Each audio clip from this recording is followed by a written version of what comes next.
My name is Lena, and this is my heartbroken story.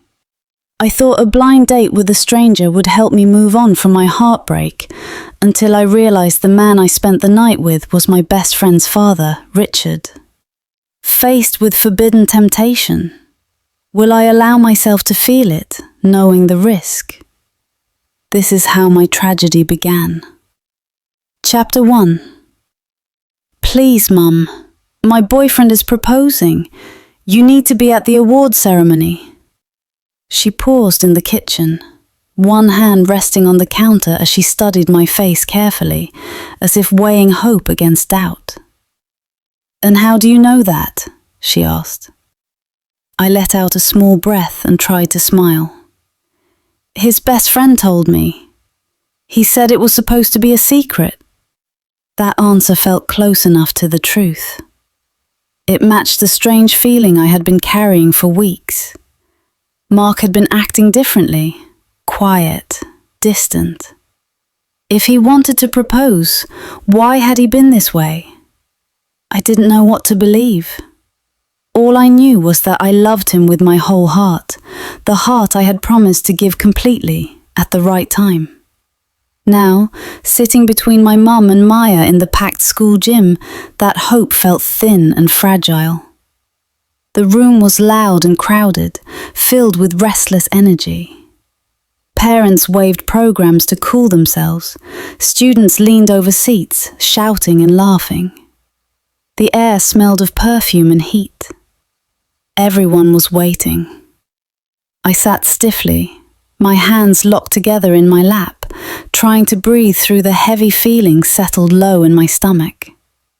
It had followed me from the moment we walked in. No matter how many times I told myself it was just nerves, it refused to ease. Is this how people feel when they are about to be proposed to? Maya leaned closer and squeezed my hand, smiling as if she truly believed tonight would change everything for the better.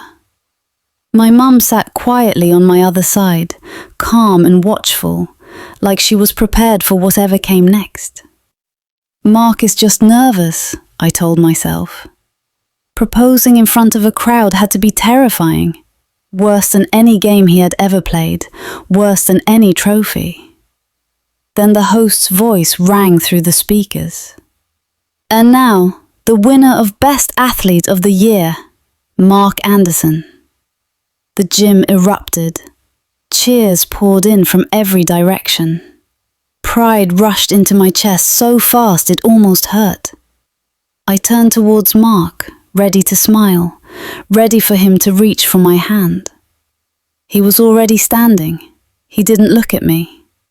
He stepped into the aisle and walked past as if I wasn't even there. Confusion crept in as I watched him head towards the stage. Maya's grip tightened, her smile fading. That was strange, she murmured. I nodded slightly, my throat tight. It meant nothing. He was focused.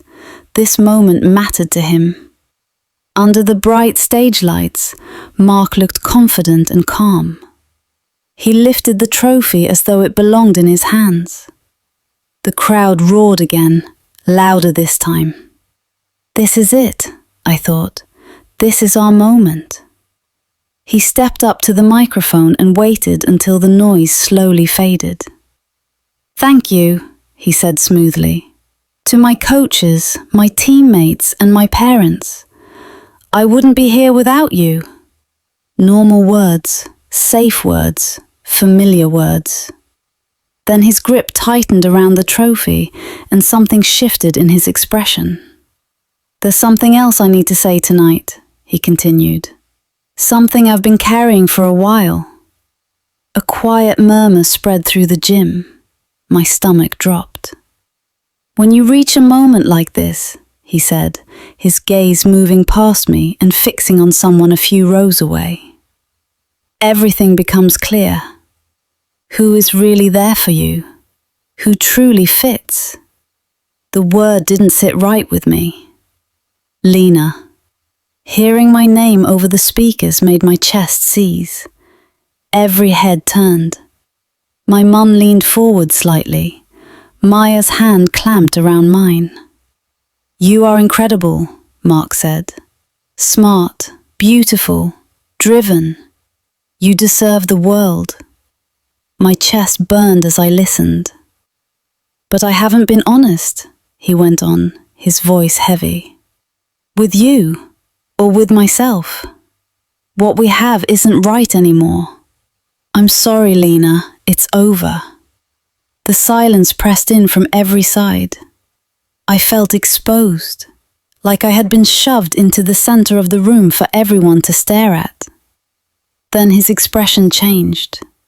The regret vanished, replaced by relief. "This award," he said, lifting the trophy, "belongs to the person who has truly been my partner, my best friend, my support." He held out his hand. "Marion, this is for you." My blood turned cold. She was already standing. Marion stepped out from the third row calmly, smiling as if this had been planned all along. She glanced at me once, her expression soft and apologetic, before turning away and walking onto the stage. Mark pulled her close to his side. The trophy pressed between them as he kissed her temple. The crowd erupted again, confused applause filling the room. Something inside me shattered. I saw his parents clapping, unsure but still smiling. His friends shouting his name. Marion's friends cheering like they had won something too. "Lena," Maya whispered. "Isn't that your boyfriend?" I couldn't answer. Tears spilled before I could stop them. I stood and walked out of the row, my legs moving on their own. Applause followed me down the aisle, loud and cruel. I didn't stop until the gym doors closed behind me. I went straight to the restroom, locked the door, placed my back against the wall, and slowly slid down until I was sitting on the cold floor. Then I wept aloud, the sound breaking out of me before I could stop it. "How could I have missed this?" I cried. "How could he do this to me?" Chapter 2. I sat on the cold floor of the restroom, boxed in by 4 plain walls, while my thoughts screamed so loud I could barely breathe. What I once called love had turned rotten inside me, changing into a pain that drowned out logic and sense. I heard my mother on the other side of the door, begging me to answer her. Maya's voice followed, loud and frantic in the hallway, trying to drag me back from wherever my mind had fallen. I did not want their voices. I did not want comfort. I did not want anyone finding me. I just wanted the world to back off and let me disappear for a while. Eventually, the door came down after my mother and Maya ran for help and brought security to force it open. They must have thought my silence meant I was planning something final, something I could not come back from. But when they reached me, there was nothing dramatic to stop. Only a woman soaked in grief, anger and tears. My mother hurried to me and wrapped her arms around my body. She held me close, her own tears sitting heavy in her eyes, but she forced them down because she thought I needed her to be strong. Her chest rose and fell against my cheek as she rocked me like I was small again. I felt her heart beating, steady and real, but it did nothing to ease what was tearing me apart inside. I broke anyway. "What am I supposed to do now, Mum?" I cried into her shoulder. He was my whole world. Why do the men I love never choose me back? I needed her to give me something that would make sense of it all, but she did not rush. She stayed right there, sitting beside me, her hand moving slowly along my back, letting me empty myself out first. When she finally spoke, her voice was calm and gentle. "It was not your fault, Lena, that Mark could not love you the same way." "Then whose fault is it?" I asked, cutting her off, tears still streaming down my face. Sometimes people just cannot give back what you give them, she said quietly. And sometimes they are not meant to stay forever. When they leave, it changes you. It makes you see things in a new way. I hate that change, I snapped before she could finish. In my head, Mark and I were forever. We were supposed to be solid and unbreakable. Instead of ending things privately, he crushed me where everyone could see. I stayed hidden in that bathroom for a long time, refusing to face anyone. I waited until the hallway went silent, and I was sure I would not have to look at faces full of pity. When I finally stepped out, Mum and Maya were there, treating me like someone who had lost everything. In many ways I had. Mum insisted we take a photo before leaving. She said it mattered, said it would help me remember this moment, as if I could ever forget the worst day of my life. So we took the picture, just the three of us, standing close. They tried to make me smile, but there was no way. How was I supposed to smile when it felt like my heart had been torn apart and left bleeding? That was how I ended up alone and broken, while Mark moved forward like nothing had happened. It felt fake, like something pulled from a bad movie, except this time it was my life. The next thing I had to face was everyone else's sympathy. In my neighborhood, people knew Mark well. He was handsome, smooth, always smiling when he visited. People looked at us and saw a perfect couple. By the next day, everyone knew it was over. Some of them even watched it happen live, right there on television, when Mark stood on stage and dedicated his award to her, to Marion. He kissed her in front of the crowd and made it clear to the entire world that I was no longer part of his story. After that, everywhere I went, people stopped me with soft voices and careful looks. "We saw what happened, Lena. Are you holding up?" I would force my mouth into a smile and lie without shame. I am fine. Choosing myself was the best thing I could do. Mark and I were just not meant to last. It is nothing serious. These things happen. I would nod like I believed every word, then hurry away. The moment I was alone again, locked inside my room, I fell apart all over. The tears came back hard, and the pain returned like it was brand new. It felt like Mark had just walked away again. His words replayed in my head. "I did not want to hurt you. You are my weakness, and I cannot keep doing this." I hated those words. I wished he had never spoken them, or that he would take them back. Every night I checked my phone, hoping for a message, any sign that I still crossed his mind. There was never anything. And every time I thought of him with Marion, the same questions haunted me. What does she have that I do not? Why was she enough when I was not? I imagined them together, wrapped around each other in the place I should have been, on the night we planned to celebrate his award. I had seen us laughing, kissing, holding each other close. Instead, he chose someone else, and I was stuck here, alone, barely eating, barely sleeping. Mum knocked on my door more than once, and I pretended I did not hear her. Then she called Maya, and their voices carried through the walls. "Hello, Maya." She locked herself in again. She has not stopped crying. Not long after, my phone rang. Maya again, always trying to pull me back from the dark. "Lena, you cannot keep doing this. It has been weeks. You have to start letting go." "I am fine," I said, even though my voice shook. "I just need time." "You are not fine," she said. "You need people around you. Your mum is worried sick. Why are you hurting yourself like this? Mark does not care anymore, so why are you holding on? You are beautiful and you deserve more." One day, someone will love you the right way. Out of everything she said, one thing stayed with me. I needed to do something real to help myself. At first, I did not know what that meant.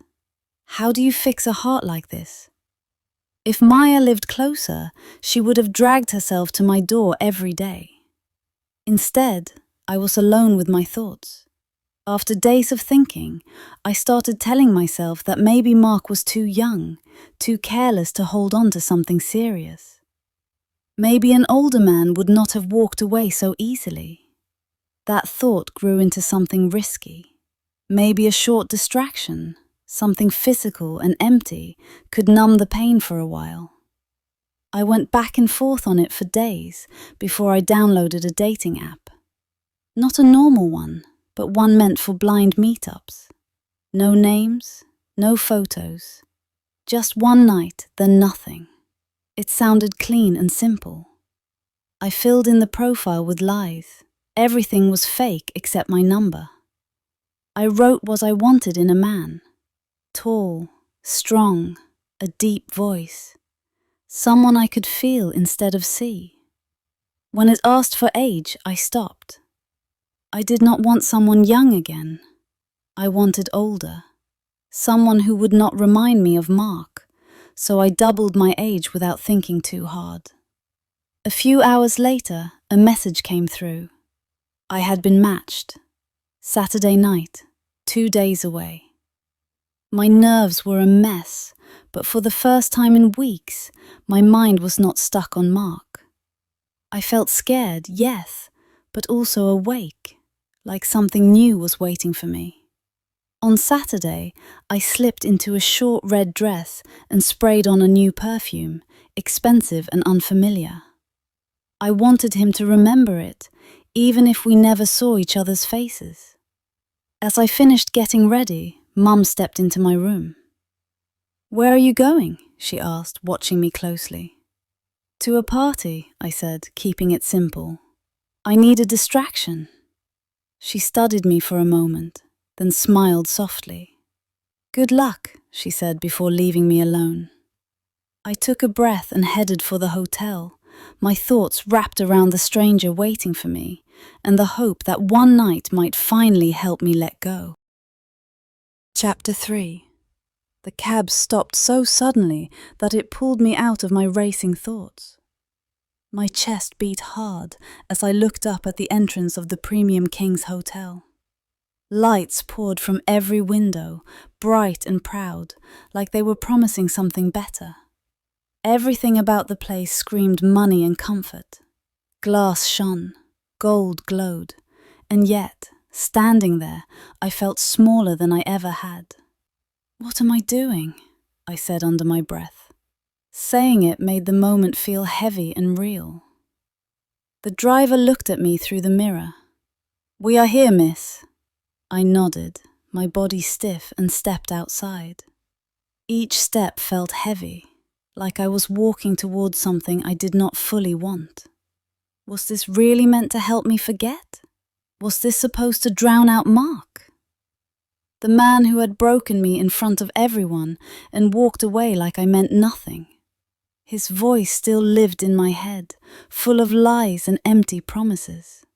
I felt lost, desperate to escape, even if that escape led me deeper into nothing. A part of me believed I deserved the pain. Maybe being numb was all I was good for.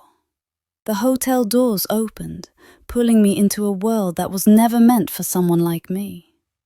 The lobby was beautiful, but I barely noticed. Stone floors gleamed, crystal lights hung above. None of it mattered. All I could think about was the small piece of paper in my hand, the serial number written on it. It was meant to lead me to something, or someone, or maybe just one night without pain. My fingers curled tight around the paper as my pulse picked up. Was this really what I wanted? To let a stranger hold me and pretend I was not broken, just for one night? My head begged me to turn around and leave, but my heart, already in pieces, begged me to stay. I needed the pain to stop. even if it was only for a moment. The receptionist smiled and spoke, but her words barely reached me. She led me down the hall and into a room. Inside, a man in his 50s sat behind a desk. "Hello, Stella," he said, using the name I had been given. "Before we continue, we need to go over a few things. You have read the terms, yes?" I nodded, even though I had not. I did not care enough to read them. "Our clients value privacy," he said. "You must wear your mask the entire time. Do you understand?" "Yes," I replied softly, my heart pounding harder. My mind spiraled. What if the man behind the mask was someone I knew? Someone like Mark? The thought made my head spin, so I pushed it away. Not long after, a woman came in and covered my eyes. My hands were damp, and my breathing felt uneven. When the door opened, a voice filled the room. Deep, familiar in a strange way. It sent a cold feeling through me, locking me in place. "My darling Stella." The voice was calm and steady, warm in a way that felt dangerous. It sounded like comfort, but there was something deeper beneath it. My body reacted before my mind could catch up. I wondered why no one had told me his name. I wanted to know more, yet part of me wanted to pull back and protect whatever was left of me.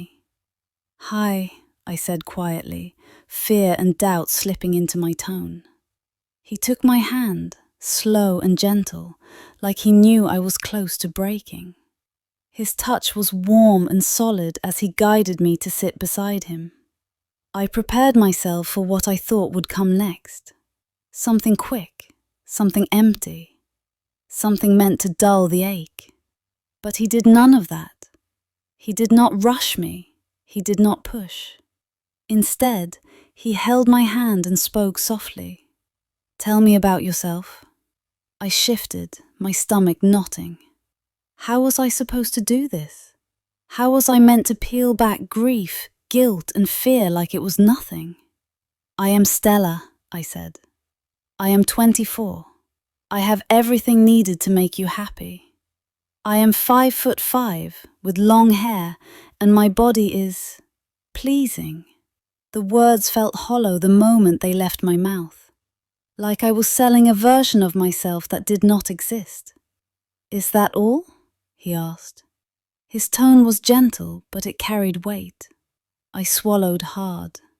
Something about the way he looked at me made me feel exposed. Still, I forced the words out. "You can find out for yourself," I said, trying to sound relaxed as I moved closer, even though it felt awkward. Then his next question landed hard. "Is this your first time?" he asked. After a pause, he added, "Why are you really here? I know this is not who you are." His kindness hurt more than cruelty ever could. The truth spilled out before I could stop it. "My heart is broken," I said quietly. "The man I loved destroyed it, and I thought maybe this would help me forget." I let out a shaky breath, only then realizing I had been holding it. He stayed quiet, listening. His hand rested on my arm, warm and grounding. It was comforting, but it was not what I expected. "You cannot heal love this way," he said gently. "If you are here to forget him, this will not work." "I have only known heartbreak," I admitted. "Love no one wants. Love that hurts." A tear slipped free and landed on his hand. I panicked, embarrassed by how open I had become, but he did not pull away. "I am sorry," he said softly. I was not ready for kindness in a place like this. Everything here was supposed to be business, cold, empty. But his compassion felt real, like he saw me for who I truly was. And something inside me gave way, not in pain, but in relief. Before I realized it, I stood in front of him with nothing left to hide. Clothes gone, guards down. I told myself the physical would drown the emotional, that I could bury the hurt for one night. "I am ready," I said, my voice rough, my hands shaking. He shook his head. "No," he said calmly. "I will not touch someone who is hurting like this. You deserve more." I could not speak.